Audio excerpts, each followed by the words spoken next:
Hello. I'm going to give you some instructions on how to fit the what is this? Prorack S16GA S-wing roof rack. How to change the feet to fit a vehicle like a Subaru. Mine's a Subaru that has the existing rails. These come standard to fit directly to your roof, so they come with this attached, which basically, you know, you screw that onto the roof of your car. But if you're like me and you've got rails on your car, you need to buy an accessory kit. So the one for the Subaru is the K328. Okay, costs an extra $70, right? And essentially what it is you're going to change the feet on your rack. So this is how they look when they come in the box, and it's got that foot that attaches to the roof of your car with the little rubber seal. And what we're going to do is we're going to change it to one of these, which is essentially like a clamp, so then it can clamp to the rail of your car. Alright, now it does come with instructions, but there's no written instructions. It's just like the IKEA instructions. There's a heap of pictures, so it took me a little while to work out how to do it. So I'm gonna share with you now, just so that in case you have to do it. So the first part to do is you've got to remove this this front face panel. So just get your set of keys out of the box that came with it, and you remove this little face panel, right? And you can put that aside. And the other thing you got to do is you can actually probably do this without taking this off, but it's actually much easier if you take this off and do it. So to do that, you have to remove these little end caps. So to remove the end cap, you just open it up, and there's an Allen key there, a hex head screw, and you're gonna release that. Now, little word of warning: on the back of this, there's a little nut, and if you remove it all the way, that little nut can fall down inside your roof rack, the hollow of your roof rack, and then it can be a little bit of a bugger to try and get it out, speaking from experience. So just be careful when you release this. You don't need to take it all the way out. Okay, so you get your Allen key screwdriver that comes with the kit, and you loosen this off.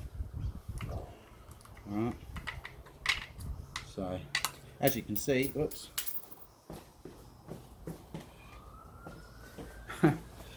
I accidentally undid it too far, so I just got to be careful when I take it off that lose the little nut.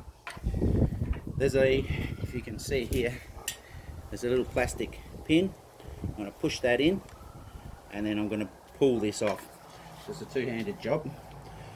So I'm going to put my little screwdriver in there, push the little locking pin in, and then you should be able to pull that off.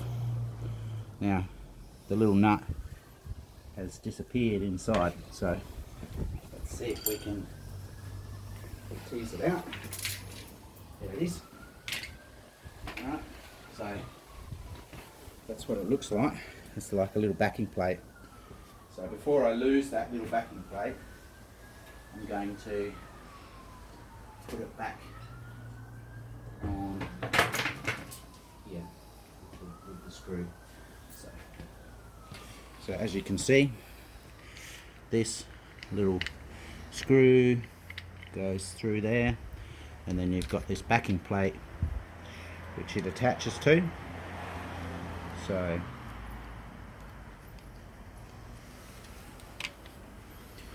and what makes it a little bit fiddly is you've got this little locking face plate, so you might need to loosen that off a little bit so that you can screw this screw back onto the backing plate, which I'm going to do now. So hold that.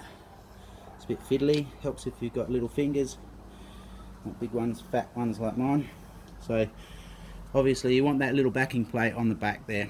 Okay, so just be aware if you're doing it that when you're removing this screw that you're not taking it all the way out, that you're leaving just a little bit. You only need to loosen it off so that you can, so what happens is this little thing that you're pressing with this little locking tongue little knob, that's held in place by this, and what you need to do is you actually need to release the nut enough so that you can push it forward, and then you can manipulate the little button so that you can pull this off. Okay, so that's the first little trick. Next bit is you need to loosen off this locking button.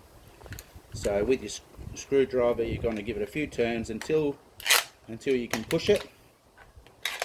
When you can push it and it slides, and now you've got the end bit off, you can push it and you can slide the whole piece off. So now that I've got the whole piece off, I'm going to show you the next little bit of information that is probably worth noting. This little tongue, which locks into the bottom of these little grooves, so that so you can adjust the width of the feet. This actually comes off, so just be aware that that might come off. If it does come off, it goes back on that way with the tongue facing the button, and it just sits in that.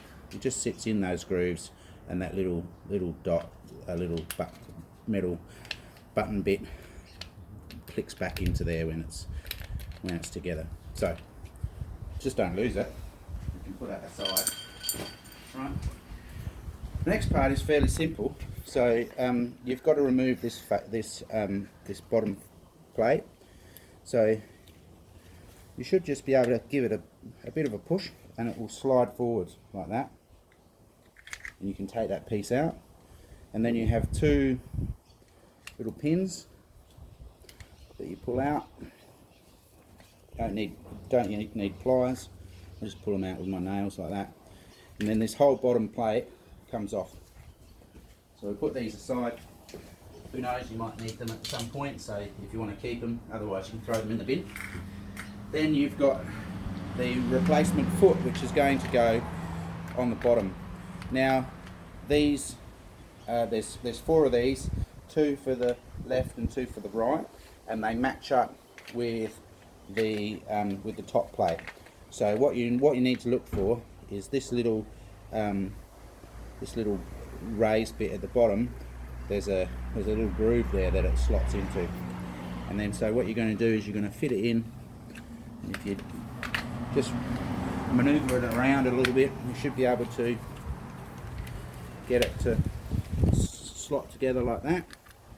There shouldn't be any real gaps. So there you go, I didn't have it quite in the right spot. So when you've got it done, it'll fit nice and snug, no gaps around the outside.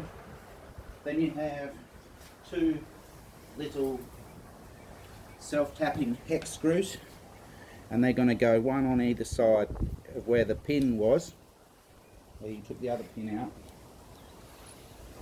and you use your little screwdriver here to screw them in. So you do one on one side and the other on the other side, just to hold it in place.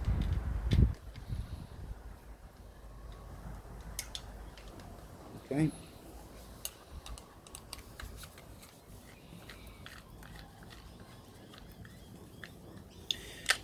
There's another. Hold on. Okay. All right.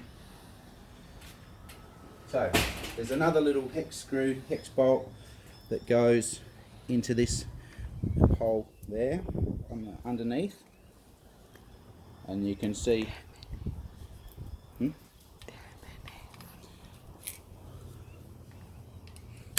Oh shit! Don't drop it like I just did. Trying to show you.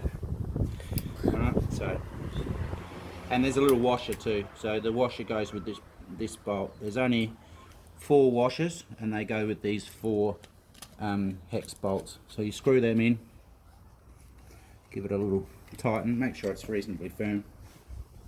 The last part is there's a long hex nut and this bit on the back. So this bit on the back, this creates the clamp, if you like. This is the other side of the clamp. It goes on like this, so you slide it in. It's a bit finicky to get it in, but if you just give it a little wobble like that. So that's what you're looking for, the flat side on the inside, and then this bolt goes through from the front and into the clamp, the other side of the clamp, and then that becomes the locker for locking it. So this slides over your rail, so you can loosen that right off, and that's it pretty much. And then when you're done, obviously we're going to slide this back on to the rack like this. Don't forget, like I just did, to put that little tongue back on there so that it locks. You'll know pretty much straight away if it's not on there, because it won't lock. So put that on there, push that little button in, and then you can hear that's now locked in place, and I have to press the button to move it up and down. And then the last part is putting the end cap back on. So all you need to do is just push that back on like that, and then once it's on, tighten it into position, making sure that you've got that backing plate on there so that it can tighten up nice and firm. Okay, that's it. So the next part is obviously you want to attach these to the rails on your car, and it goes so that the fat edge is facing the front of the car and the narrow edge is facing the back. There are some arrows which show you like that, so we'll sit on that. So the next bit is I need to just attach these onto the rack, and it's good to go. So hopefully that helps you. It might save you a little bit of time. I had to try and work it out by following the instructions, which weren't very helpful, I have to say. But there you go. Enjoy.